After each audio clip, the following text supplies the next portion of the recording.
Dugaan korupsi dalam tata kelola minyak mentah dan produk kilang PT Pertamina disebut adalah modus lama. Hal ini diutarakan mantan Menteri Energi dan Sumber Daya Mineral Sudirman Said. Dilansir dari tayangan YouTube Kompas.com, Sudirman Said mengatakan korupsi Pertamina adalah praktik lama dengan melibatkan pemain baru. Modus itu disebut Sudirman dibocorkan oleh temannya yang berada dalam pemerintahan. Ia lantas mengidentifikasi 3 faktor yang menyebabkan celah korupsi terjadi.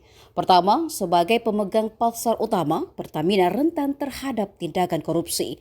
Kemudian transaksi dengan volume besar menciptakan margin yang signifikan. Artinya, dalam iklim yang serba suap-menyuap terjadi di mana-mana. Dalam analisanya, margin yang besar itu kemudian bisa dibagi-bagi untuk apa saja, mulai dari orang yang terlibat dalam pengadaan. Dan yang ketiga, sikap pemerintah dan otoritas di sekitar Pertamina terhadap kasus korupsi ini. Menurutnya, kerugian negara yang besar tidak mungkin dilakukan oleh satu pihak saja.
Download Tribun X sekarang, menghadirkan lokal menjadi Indonesia.